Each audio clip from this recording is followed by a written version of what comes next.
มันถึกไม่ดีดบ่โดยไม่น้อยๆเห็นได้ไม่สำนีนะสำนีเห็นอืมไปทับอันนี้เห็นโอ้ยเข้าตาเลยโดยเมื่อนตาจะบ่ขึ้นนอกข้างหนึงเนาะเห็นโอ้อย่าไปตีมันเลยโอ้แน่นี่มันต้องได้พักผ่อนได้หลายได้โดยต้องได้นอนหลายๆได้โอ้โถเบิ่งแล้บ่มื้อวนี่ยำแดดโอ้ยกับแจ้งซ้ำกันมื่นในแค่ได้เห็น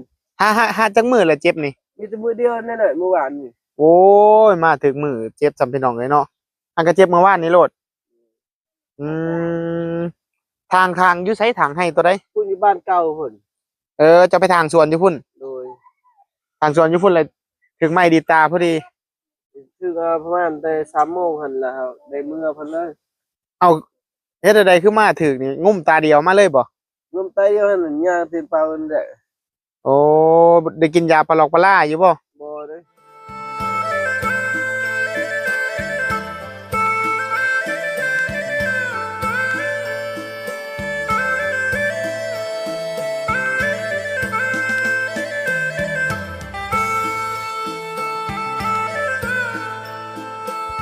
ครับสบายดี FC เบิร์ดสุขุสุคนนะพี่น้องเนาะมีพามาบ้านอ้ายอาสูตรพี่น้องเนาะพอดี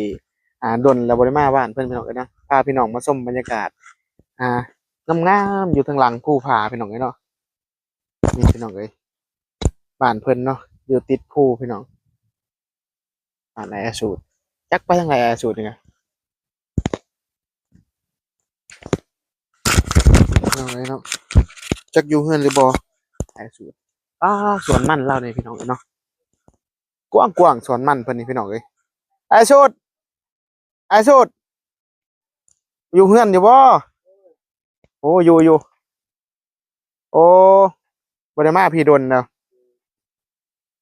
แล้วจะได้อยู่ดีมีแห้งอยู่บ่เอ้าเป็นจังไดเป็นหยังอะน่ะบ้านให้เมื่อวานนี่โอ้เจ็บตาเออเป็นถึงหยังตาเจ้าคือไม่เห็นไม่ลอยเห็นถึงไหมโอ้บักไม้แล้วกับไม้ล่มมันก็ตัวนี้เป็นไม้คือไม้น้อยอีกทับตาวันนี้โอ้เมื่อวานนี่ไปทางกันให้โดยทางให้แล้วก็เลยไหม้ดีตาโดยโอ้สวนมันผู้ใดได้หลายนี่คือเจ้าส่วนเจ้านั่นแหละจะซื้อให้ดินนั่นแหละตอนนั้นโอ้บ่แม่นสวนคอยดินไม่ลิ้นซื้อให้โดยโอ้สวนมันเจ้าบ่นี่โดยโอ้เราก็ปลูกมันได้พี่น้องเอ้ยเนาะได้ขายแล้วว่ามันนี่หรือว่าปลูกไม้บ่ตัวนี้เฮ็ดหันก็เฮ็ดปีเดียวนี่บ่โดยโอ้เท่าไหร่จ้างเขาเจ้าดุดนี่เท่าไหร่อ้ายจ้างเขาดุดมันช่องล้านช่องหัน2 ล้านช่องโดยจ้างดุดดินนี่โดยอืมแล้วยังบ่ทันได้ขายมันนี่โดยมีแต่ปีนี้เฮาเฮ็ดหันประมาณปีหน้าเพิ่นบอกมันจังใหญ่โดยอืมปีหน้าจะได้ขายอันนี้คืออีหยังนี่ห้องหยังนี่ห้องวิทย์เข้าอันเนี่ยห้องวิกโดยห้องน้ำนี่บ่แม่ห้องวิทย์ซื้ออันนี้คือห้องน้ำเด้พี่น้องโดเอ้ยยห้องน้ำเข้าแหละคือเปื้อนแต่ห้องน้ำห้องวิทย์พี่น้องเอ้ยป๊าดโธอันนี้ขุดอีหยังอันนี้เลี้ยงเป็ดบ่โอ้เลี้ยงเป็ดเนาะมาบัดนี้คักพี่น้องเอ้ยมีต้นกล้วยต้นหยังต้นมะฮุ่งก็มีบัดนี้ถือว่าครบเลยมาบัดนี้พี่น้องเอ้ยเนาะส่วนมันเราก็มีได้ทางนี้มีปลูกกบมะฮุ่งพร้อมพี่น้องเอ้ยแล้วปลูกไว้กินโอ้กะยุดมื้อนี้บ่ได้ไปไสเนาะโดยมีแตุพักนำมื้อนี้โอ้น้ำตาออกเลยพี่น้องเอ้ยเจ็บตาแห้งไปหงหมอก็บ่มีเงินอีกกวดมันด้วยมันถึกไม่ดีดบ่โดยไม่น้อยๆเห็นได้ไม่สำนีนะสำนีเห็นไปทับอันนี้เห็นโอ้ยเข้าตาเลยโดยเมื่อนตาจะบ่ขึ้นนอกข้างหนึงเนาะโอ้อย่าไปตีมันเลยโอ้แน่นี่มันต้องได้พักผ่อนได้หลายได้โดยต้องได้นอนหลายๆได้โอ้โถเบิ่งแล้วนี่ยำแดดโอ้ยกับแจ้งซ้ำกันมื่นในแค่ได้เห็นหาจักมื้อละเจ็บนี่มีแต่มือเดียวนั่นแหละเมื่อวานนี่โอ้ยมาถึงมื้อเจ็บจำพี่น้องเลยเนาะอันก็เจ็บเมื่อวานนี้โลดอืมทางอยู่ไสทางให้ตัวใดพุ่นอยู่บ้านเก่าพุ่นจะไปทางสวนอยู่พุ่นโดยทางสวนอยู่พุ่นเลยถึงไม่ดีตาพอดีคือประมาณแต่3 โมงหันแล้วครับได้เมื่อพันเลยเอาเฮ็ดใดขึ้นมาถึกนี่งุ่มตาเดียวมาเลยบ่รวมไตเดียวหันย่างตีนเปล่าอันเด้อโอ้ได้กินยาปลอกปลาอยู่บ่บ่เด้อบ่ได้กินเลยบ่ได้ยาฉันเออ ยาพาราก็มีอยู่พี่น้องอยู่เฮือนบ่ได้ถือมาให้เพิ่นอืมบ่ได้กินยากินหยังเลยเนาะโดยอืมอันนี้ก็ยังบ่มีไฟฟ้าคือเก่าพี่น้องเอ้ยเพิ่นอยู่บ้านเจ้าเขาเจ้าต่อไฟฟ้านี่แพงบ่อ้ายสุดคืออยู่แถวนี้เขาเจ้าต่อแพงมันน่ะเราก็รู้จักคนน่ะ อืมอันเนี่ยเจ้าเฮ็ดหยังอยู่เทิงนั้นดังไผหนึ่งเข้าบ่ดังไผหนึ่งเข้าบ่ลังเมื่อจะทางให้เพิ่นแหละโอ้เมียเจ้านะโดยอันนี้ห้านไผนี่คือมีห้านมีหยังพร้อมตรนี่งค่อยนี่แหละโอ้เรามีห้านมีอันนี้พร้อมได้พี่น้องเอ้ยบัดนี้โอ้ซื้อห้านมาเลี้ยงบ่โดยเพิ่นกำลังจะได้ไข่มันน่ะเป็ดนั่นเลี้ยงเป็ดพร้อมโดยอืนี่มจังใช่มันตัวพูนนี่ตัวพูนจังใช่อีหยังห้านนี่บ่แม่นเอาห้ำเอาข้าวสารแน่ โอ้เลี้ยงอันนี้เจ้าก็เราก็เข้าใจเลี้ยงนะพี่น้องเอ้ยเลี้ยงห่านเลี้ยงอันคือนี้พร้อมอาหารแน่หัวอาหารมันแน่อืมอันนี้โตวหนึงจักพันเจ้าซื้อมานี่ไอ้สูตรเงินอ่ามีเส้นหนึ่งแสนหนึ่งโดยซื้อตอนยังน้อยๆบ่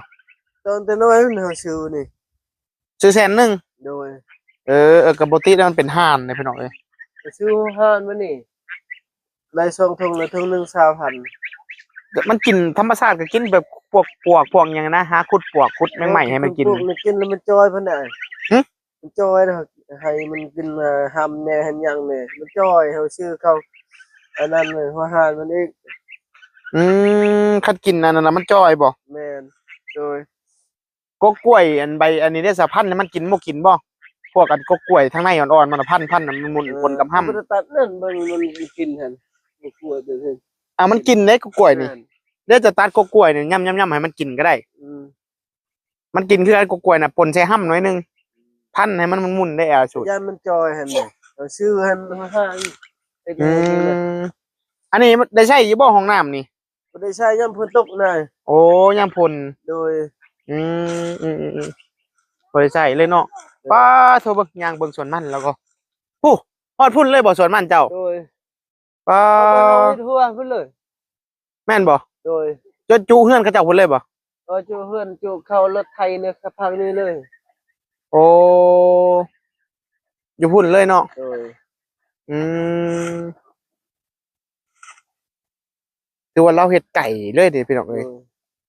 เฮ็ดกับเมีย2คนนี่บ่หรือว่ามีพี่น้องมาเฮ็ดนํบ่บ่เฮ็ดแต่ผู้เดียวเพิ่นน่ะกับเมียเฮานี่เฮ็ดแต่กับเมียนี่แหละโดยชีวิตเฮาเขารับจ้างเฮาไปดึงสวนมันเขาเห็นอา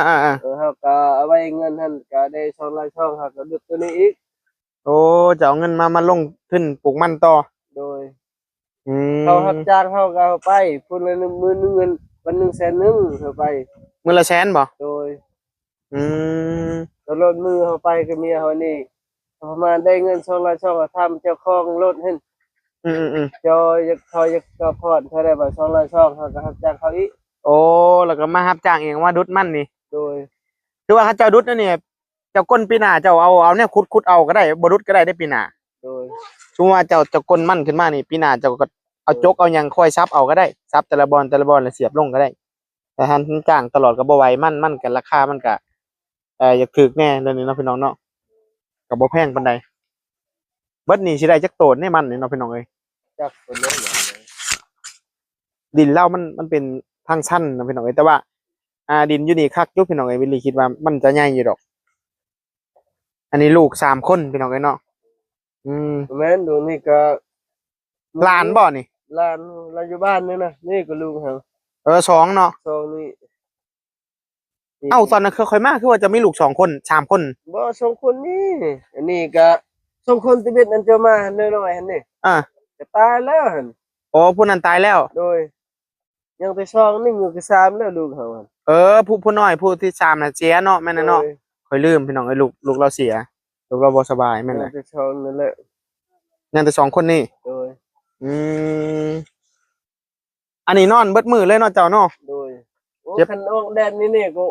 บ่ได้หั่นจิบตาแท้เจ็บตาบ่โดยโอ้เห็นเฮ็ดมืดๆนี่แค่นั้นเห็นอืมเปิดนี่อุ้ยก็มันบ่ได้นำน้ำตาจะไหลเนาะโดยอืมแล้วพี่น้องเอ้ยบิลลี่ก็โดนแล้วบ่ได้มาเยี่ยมยามอ้ายอสูรเพิ่นโอ้ไปทางให้ว่าถึกไม้ดีดตาซ้ำสิได้นอนพักหลายมื้อเติบแลเจ้านี่เนาะโดยไป ใส่ก็บ่ได้อืมปลูกให้อันสิปลูกเขาให้บ่ โดย ตัวนี้สวนตัวนี้ปลูกมัน โดย โอ้ไปทางญี่ปุ่นแล้วปลูกเขาให้ โดย อืมอืมอืมนั่นแหละจังหวะมาเยี่ยมยามถามข้าวเบิ่งพี่น้องเอ้ยไอ้สูตรเพิ่นบ่ได้มาหึงเลยอืมค่อยว่าเจ้านี่สมควรสินอนพักผ่อนนะเพราะว่าเจะเจ็บตา โดย เดี๋ยวมื้ออื่นบางเทื่อคันข่อยได้กายขึ้นมาเดี๋ยวสิหายามาให้ โดย เพราะว่ายังสิขึ้นมาบันกะลุกในอยู่ แต่ว่าคันได้ขึ้นมาพี่น่ะสิแวะมาหา ถ้าบ่ได้ขึ้นมาพี่ก็สิไปบ้านน้องตุ้มเบิ่งเราคือเจ็บตานะพี่น้องเอ้ยเพราะว่าจะไปนอนพักผ่อนซะเนาะไอ้เนาะ โดย เพราะว่ารู้สึกว่าเราเจ็บตาก็ใช่เดี๋ยววิลลี่ก็สิขอตัวกลับก่อนพี่น้องมือไม่จักสิมาก่อนเพราะว่ามื้อนี้อ้ายเพิ่นเจ็บตาเนาะเอากลับก่อนได้อไอ้สุดเด้อ สบายดี เอาสบายดีโอ้ยเบิ่งเพิ่นเจ็บตาแห้งพี่น้องเอ้ยก็คืออ้ายสูตรเราเจ็บตาพี่น้องเอ้ยแล้วยืนเว้านำเราโดนกับอีตนเราแบบแล้วให้น้ำตาออกตลอดเลยรู้สึกว่าตาเราแบบน่าจะตาบวมนะพี่น้องเอ้ยเบิ่งเด็กน้อยเขาจะมาถ่ายกินขนมนำพี่อยู่ทางพี่กำลังแล่นมา บ่มีขนมมาให้ซ้ำ เอ้าเป็นยังไงก็ฝากกดไลค์กดแชร์และกดติดตามไปเด้อพี่น้องก็ขอขอบใจเด้อ FC เนาะทุกคนที่ว่าเป็นกำลังใจให้ทางบิลลี่เนาะก็ขอบใจหลายๆพี่น้องอีกเทื่อนึงเนาะสำหรับคลิปนี้บิลลี่สิขอลาตัวไปก่อนบิลลี่ก็เพิ่งแล้วบ่ได้ค่อยถ่ายคลิปก็เว้าก็อยากของๆค่าๆแน่ๆพี่น้องเอ้ย บ่คือแตะกี้พี่น้องสำหรับคลิปนี้ขอลาตัวไปก่อนเด้อติดตามเบิ่ง EP ต่อไปพี่น้องสำบายดี